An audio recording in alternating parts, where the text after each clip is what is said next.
Hello friends, it's been a crazy week on the Container House Homestead. It's felt a little all over the place. We picked up the camera here and there, just capturing pieces of our life as they happened. A little fishing, a little float trip, a thunderstorm rolling in, nothing in any particular order.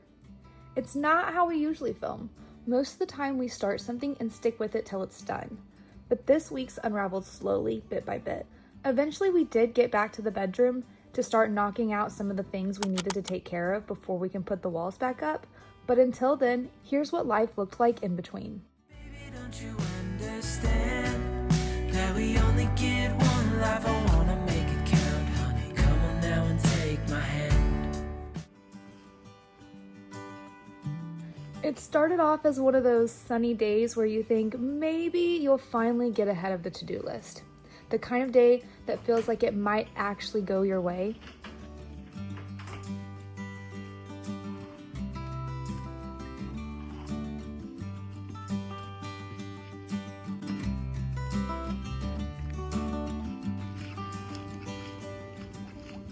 But then the clouds started rolling in out of nowhere, and within minutes, the whole mood had shifted. We didn't see it coming, and we were scrambling, shutting windows, moving tools, trying to keep things dry.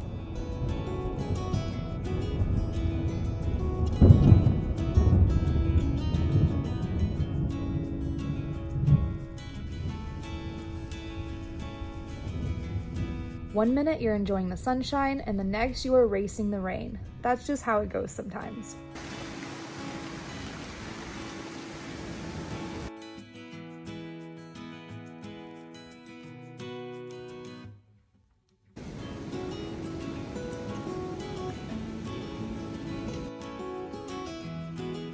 Well, it was a super sunny morning, literally no bad weather in sight, nothing on the radar, and then that's a spring storm for you. While I was taking care of the chickens, or about to take care of the chickens, I haven't even gotten to finish, Cody ran out and said that there was a storm on its way. It said 60-mile-an-hour gust and quarter-sized hail, expect damage to trees, roofs, siding, all the fun stuff. And we didn't have an opportunity to take our fence down, so I guess this is going to be a pretty big test to see how well the fence can, withstand this kind of weather. So the storm's moving at 35 miles an hour. I'm pretty sure we're directly in the path. We're going to get the brunt of it. But with how fast it's moving, it's only going to rain for 15 minutes, I think. Yeah, it's not just a long storm by any means. It's going to be fast and hard. He put the canopy down because we had to move it to protect some plants the other night from freezing, and we never got a chance to stake it back down. So he put that down, and then I didn't really film any of it because of how quick it was coming in, but we just did a couple prep things around the property. Cody brought all of the plants in and covered the animals, and so now we just wait 15 to 20 minutes and hopefully it passes and we can continue on with our day, but a little unexpected, I'll say. And this is what I meant earlier, just a bunch of random moments from the week. Because a few days later, we found baby bunnies living under our hot tub. So of course I had to get a few clips of that. Is it a bunny? Honestly, it might be. I have been seeing a bunny around here. Oh, it's a bunny. Yep. It's a bunny. Won't you be running off? Where's your mama? We have baby bunnies living under the hot tub, which is not the best place for them to live because of the fiberglass, but they're so cute, Cody. Oh my God, they're so itty bitty. We're not gonna mess with them. We're just gonna let them do their thing. They're just so itty bitty. Look at those little, they look like little mouse ears. Mm-hmm. Here, I'll show y'all. It's just a baby. It kind of looks big right there, but it's not. It's a little baby. We had Salem. Salem lived under the hot tub for the longest time, and we've been hearing a ton of noises under the hot tub over the past few weeks, and my heart was like, oh, Salem, is it you? But no, it's actually just little baby bunnies. They're so cute, Cody. Mm-hmm. We've been seeing a ton of bunnies this year. We've seen them sporadically over the past few years, but for some reason this spring we've seen them a ton, just everywhere. So it's been kind of a little treat. It's just staring you down. Mm-hmm. Oh, okay, well I don't want to disturb it too much, so we should just give it some space. Where are you going? Don't you go running off with that mom. Are you going to chomp on the leaf? It's so bitty.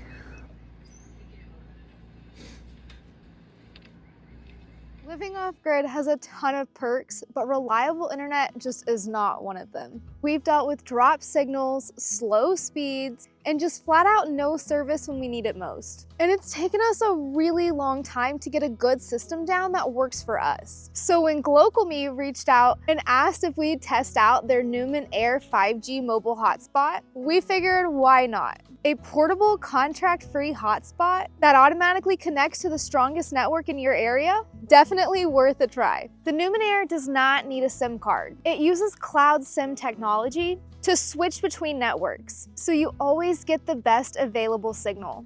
No contracts, no roaming fees, just pay-as-you-go data in over 200 countries. This little guy has the ability to connect up to 16 different devices, so you can stream, work, and even do video calls, all in a spot where you would usually struggle to get service. As you can see, it's way smaller than a mobile phone, and a lot lighter too, especially compared to a router. Despite being in the middle of the woods where I would usually have no service, the Newman Air is strong as ever, which is pretty impressive. Plus its 15-hour battery life keeps you powered up for whatever life throws at you.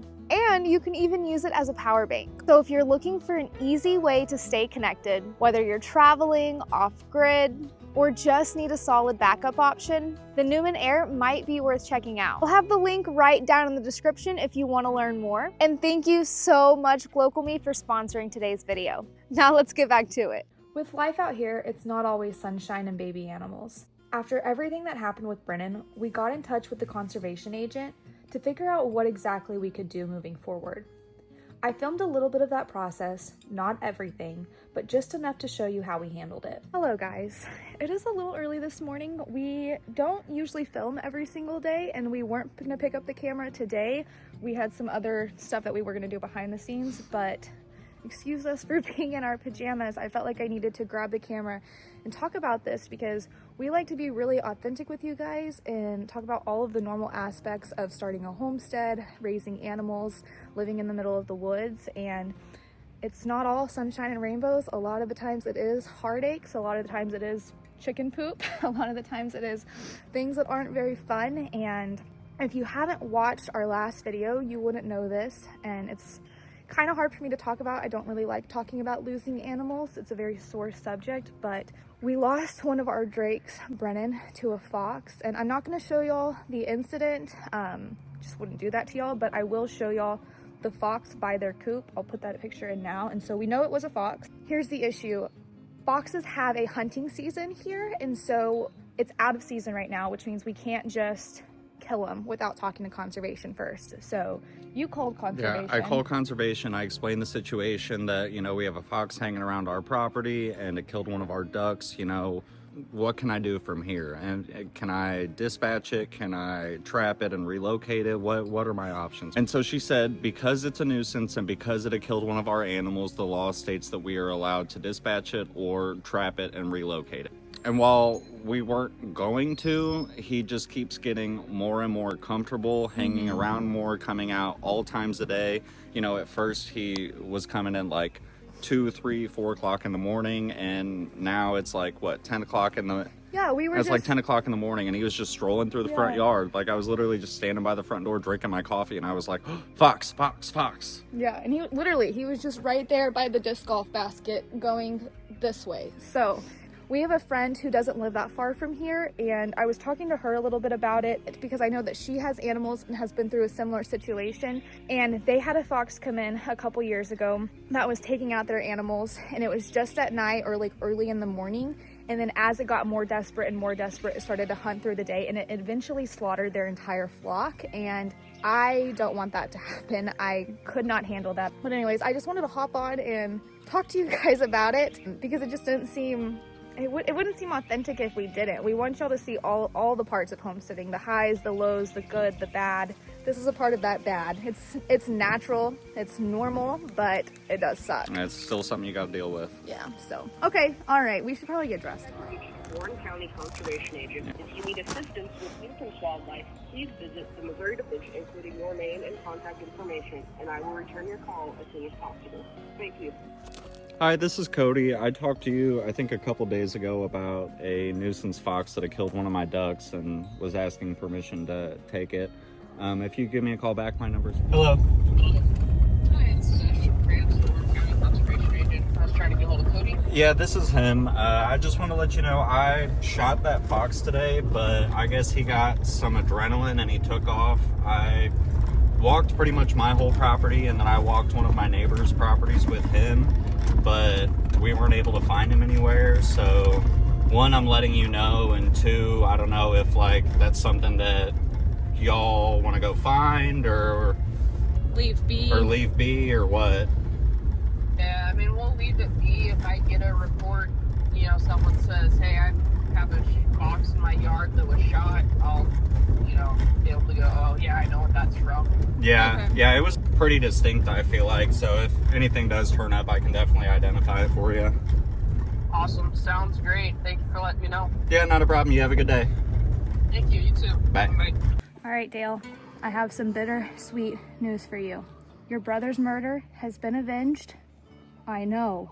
You are safe again. We will protect you. Yep, he's gone. You don't have to worry no more. Yeah, I know. Real scared. Okay, go hang out with your girlfriend. All that, but he kissed me, and now I smell duck. Even though the weather's been a little crazy, spring is definitely creeping in. We've had some warm days lately, and we've been spending more and more time down at the pond with a fishing pole in hand. One of those days, Cody and his friend were out fishing and someone brought up trout. And since it's the weekend, we figured why not just make a little road trip to go trout fishing. The next day we were ready to go, but as we were driving there, we passed by Bass River Resort. And if you've been with our channel for a while, you know that that's one of our favorite spots. And someone just said, why don't we go there instead? It was kind of a no-brainer because we could still fish, but also float the river and just enjoy the day. So that's what we did. A 6-mile float, nothing big, but it ended up being exactly what we needed. We usually don't float until the middle of summer, so it was fun to get out here early spring. Everything's starting to change, buds on the trees, wildflowers popping up, the water's still cold but clear. It was like catching that in-between moment where winter hasn't fully let go, but spring's already on the move. The boys didn't really end up catching much, not that it mattered. We had also brought Rocky with us. He was already in the car since we thought we'd be trout fishing, and honestly, we were a little nervous about how he'd do on the river. Usually, Maya's our river dog. She loves the water and is great with people and other dogs. Rocky loves the water too, but on a bigger summer float, when there's huge crowds, it's just a little bit too much for him. But this time, the river was empty. No people, no other dogs, just us. And Rocky did amazing. It was really special getting to share that with him. So that brings us back to today. Little by little, we've been chipping away at the bedroom. Realistically, we could knock it out in just a few days if we really wanted to. But one of our intentions this year has been to slow down and be more intentional with how we spend our time. We've been focusing on doing things we enjoy, spending time with our animals, and just trying not to get caught up in the hustle of it all. After losing Nitro last April, it's really shifted our perspective. Life's too short to rush through it all. We want to build something meaningful and actually enjoy the process along the way. But at the same time, things still need to get done. So here's a look at the progress we've made in the bedroom so far. I don't know, what do you think? Should we do another kit? I'm thinking maybe a half kit or a quarter kit. 200. What, just for like the ceiling? 200 kit, yeah. Cause I mean, there's some places where it's great, and then there's other places where it's Yeah. quarter to half an inch. And now you're making all these holes in it. Yeah, that's okay though. So you're talking about like right here where it kind of looks like popcorny versus the rest of it looks very seamless? Yeah, but I mean yes and no, because there's some that look seamless and then it's, I mean that's not bad, but there's some that looks good and it's not deep, and there's some that doesn't look good and it is deep. It's just So what, do you just want to a do little the bit different ceiling everywhere. or do you want to do the walls too? That's like 3/4 of an inch. And then my next question is if we, this may be a dumb question, but if we do too much insulation in the room compared to the other part of the house, is that going to affect it? No. Okay. Did y'all notice Cody's haircut? Yeah, I got a haircut. He got a haircut. I know y'all are always telling him to cut his hair. He finally did. See, 'cause Yeah, that's not good. Okay. I think it's just, it didn't expand right here. It's just really dense. It's super hard, but Okay, well, if we get another kit, we need to make sure that, like, they're, like, the exact same temperature. Well, what can we do before then? Because we have to order it and then wait for it to ship. yeah, it ships pretty quick though. I know, but, like, obviously we can't do the framing and stuff, so what can we do while we wait for it to come in? Let me go see what Anya's talking about. I know we need to run this wire. Yeah, run that wire for the water pump and then add the outlet for outside. I'll check my list. That might be good though. Yeah, see, like right here, it's only about 1/4 of an inch. We want more like that much. Is that everywhere or just in a couple spots? No, just in a couple spots. So we'll probably just get a small kit. Yeah, it sucks because we should have plenty to do it, but fortunately they just didn't mix right and didn't expand right. So it is what it is. We'll have to get a little more. If you didn't catch last week's video, here's a quick recap. We ran into a weird issue while spray foaming. One of the bottles started emptying way faster than the other. We're not really sure why, but we're guessing it had something to do with the temperature. Maybe the bottles weren't the same temp, maybe it was just a bad batch, who knows. But because of that, we didn't get as much coverage as we should have. Some spots came out thinner than we would have liked, so now we're thinking about going back in with a second kit to beef it up a bit. But because of that, we have to wait for shipping.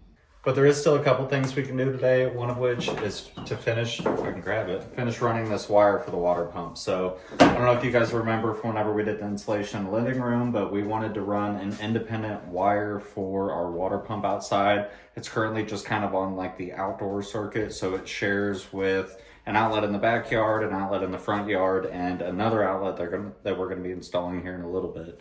So we're gonna take it off that circuit and have all of those be their own circuit and then the water pump be on its own as well. So we ran this wire from the end of the house to this wall right here whenever we did the installation in the living room, and then we just kind of left it sitting up there. We made sure it was plenty long to run it to the box. So now we just need to finish running it in here and get it hooked up.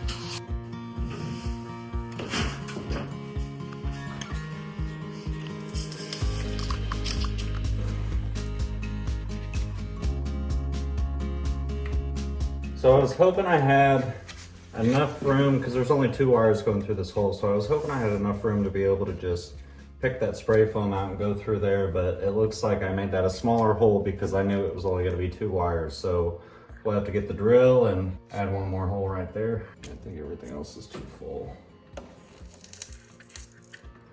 Oh, maybe not. Actually, I think I have room in this one. Let's see.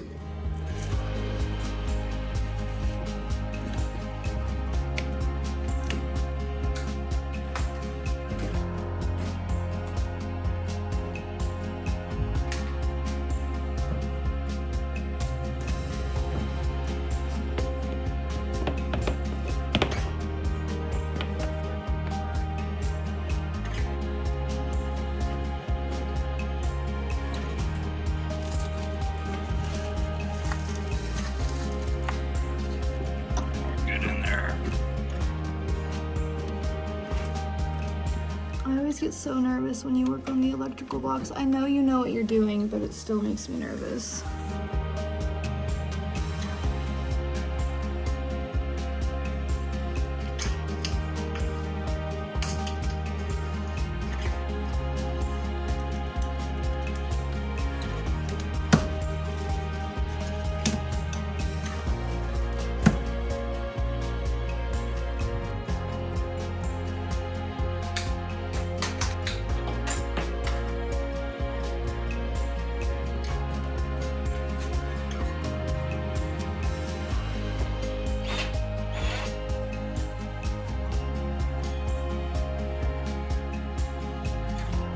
I will check this with a screwdriver, make sure it's tight. I just can't find one at the moment. So I have to go buy a freaking breaker now anyway. If you were wondering why projects take 4 times as long to complete, it's because the closest Home Depot is quite far from us, and the only thing we really have is Roll King, and half the time they don't really have what we need. So fingers crossed that they come in clutch tonight. But can we go ahead and work on the other thing, adding in that outlet? Or No, do we so need to... like I was saying earlier, the water pump is on that circuit. It's this yellow wire right here. So we need to finish the water pump circuit. That way we can move the sterilizer over to that. Because whenever we mess with this, we're gonna unhook it and then the sterilizer won't be powered. And we don't want the sterilizer No. without power for a long time. We don't want it without power ever. Okay. Well, I guess we're going to Roll King. Yep. All right, let me get my shoes.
All right, we're back. We got the breaker, and we just gotta strip this wire and get it all hooked up.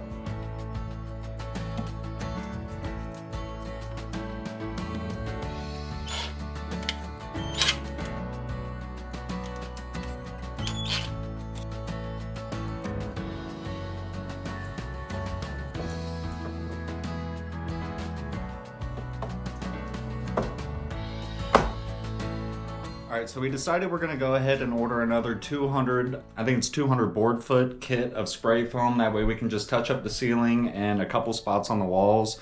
The majority of it is thick enough. There's just a couple little places that aren't. So we just wanna make sure we have all our bases covered. So we got the water pump wiring all hooked up. It's working and everything's good there. So the last thing that we have to do is we're gonna be adding in an outside outlet on the other side of this TV wall. So basically where Summer and I's chairs are out on the deck, we'll have an outlet right there. Whenever we built the house, we just didn't really consider outside outlets a whole lot. I had put in, I think, 1 or 2. And then, you know, at the time I was thinking about it and I'm like, well, we don't really need an outlet here. We don't need one here. So it just wasn't something we did. But since we have the wall down, we're going to go ahead and add an outlet in right there. There's not really anything in particular we need it for, but just having an extra outlet out there is always a good thing. So at that point, we'll have an outlet here, an outlet on the other end of the house on the front, and then we also have an outlet on the back of the house, and then on the side where the breaker panel is, and on the far end of the house. So we have all corners of the house is covered now. This should go pretty easy. I really just have to grab this yellow wire up here. That's our outdoor outlet circuit. We're gonna take it out of the box that it's in up there, add an outlet down here, and then run a new wire to the breaker box. Sounds complicated, but it's really not. Let's get to it. All right, so the first thing we're gonna do is mark up where our box is gonna go, and then we'll mark a hole right here on the steel for where we're gonna drill for our wire to come through at. So with the other outlets around the house, I have the top of the box at 16 inches. So we're gonna do the same thing here. I'm trying to decide where I want it at, because right here, the wall's just a tiny bit crooked right there. It probably got dented on the inside, so it just kind of makes it a little crooked this way. I don't want it on top because then it sticks out a little more, but if I go to this one, then I don't like how off-centered it is, so I don't know. All right, so we have our stepper bit. I'm just gonna put a little bit of oil on it, a little bit on the house, and we'll start drilling.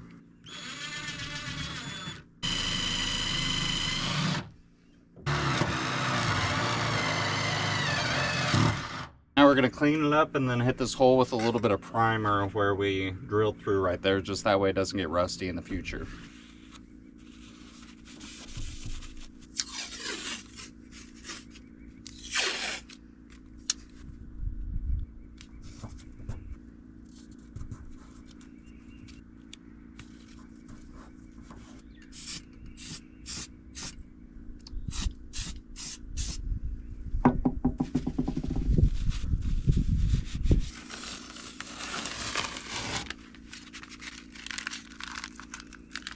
now we put our box in. You just hold that right there. Yeah. Yeah. Next thing we're gonna do is drill a hole so we can run our wire.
All right, last thing we gotta do is wire the outside outlet. I just gotta wire up this outlet and then we're good. I know pretty much every time you see me doing wiring, you see me slicing the cover of the Romex with a razor blade. And if you try this method, you have to be very, very gentle with it because you kind of want to make like a score mark. You don't actually want to cut it. You just want to make a little indent so that way it peels apart nicely like this. You don't want to go too deep and accidentally cut any of the insulation on these wires because then you run the risk of them shorting together or getting rusty or corroded or something like that. So if you try it that way, be very, very gentle with it. And if you cut all the wires at once, make sure the circuit's off. So we have a nice good connection back here so the ground will carry onto the next wire. So we're hooking from the box up to the line side, and then to the load side, we're hooking up the rest of the outlets on the outside of the house. Now we want to make sure these are good and tight because believe it or not, they can actually become loose over time. So we don't want that to happen. Then also, you know, on some outlets, they'll come with the little stab quick connect on the back where it's just like a hole and you shove the wire in. Those are notorious for having issues. Do not use those if your outlets have those on there. Our wires away so they just fit in the